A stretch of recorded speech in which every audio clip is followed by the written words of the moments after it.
Hey, I'm Eloise Cooper and today we're going to be talking about boys. Boys in books to be specific. But I have 4 books about boys to show you today. So at the moment I'm reading Life of Pi.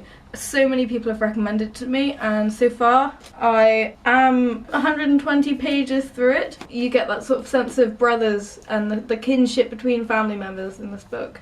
And that sort of longing for being with your family, and I find that that's missing from a lot of novels nowadays. So yeah, it deserves that #1 bestseller and I'm really looking forward to finishing it, and I might do a full review on it once I'm finished. Now we've got some other books about boys here. They're a little bit more raw, a little bit more sort of lip splitting and thumping, and now we've got We the Animals. Yeah, now this book is a bit dark and it's really very much about that sort of boys and brawling and childhood and how living with certain members of your family can sort of scrape away at who you are, and it really sculpts the way that you grow and what you think is wrong and right. But I found it really quick to read. It's a really short book, but really mind-bending. It was so interesting to read. And the same with Once You Break a Knuckle by D.W. Willson. Now this was raw and passionate and invigorating. It really played with your head, the way that it flicked back and forth, and it gave you an image of how men grow and how they change over time and how the father-son relationship works, and it was a really great read. And then a slightly different book, Wonder, and this is a book about a kid with a sort of deformation in his face, and it gave you an interesting view on how boys grow and how they mature, but you get a lot of different people's views and you get a lot of different first-person views, which I thought was interesting because you could see interactions between people.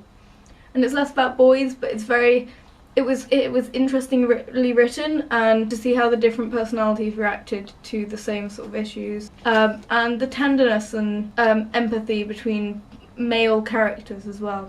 Imagining Alexandria, and I'm not going to talk about his poetry very much. This is a homosexual poet, and it really comes across in his book, and it's really interesting to see poems about, like romantic poems about men written from the perspective of men. And then on the same view I've got some poetry by Owen here, Skirrid Hill, and I wanted to look at the poem Inheritance, which really shows how people take on personality traits from their parents and then reflect it back when you're older, and you can see it more clearly. Those sort of interesting twists, the way that you do something, the way you play with your hair or you write weirdly, or just bits and pieces like that, and I find it comes across quite a lot in this poem. And I wanted to finish off by looking at some of John Green's books, but it looks like I don't have enough time today, so I think I'm going to put them in a different video. Inheritance. For my father, stammer, like a stick in the spokes of my speech. A tired blink, a need to have my bones near the hill's bare stone, an affection for the order of maps and the chaos of bad weather. For my mother, a sensitivity to the pain and the pleasure, the eyes blue awe, moments quiet beside a wet horse, drying in a rain-loud stable, a joiner's lathe, turning fact into fable. And from them both, a desire for what they forged, in their shared lives, testing it under the year's hard hammer. Red hot at its core, cooled to the dark at its sides. A big stack of books there for you all to go and look at, and I will hopefully do a recommendation on John Green's books, although I have not yet read Will Grayson, so perhaps when I finish his current set of novels before he makes another one,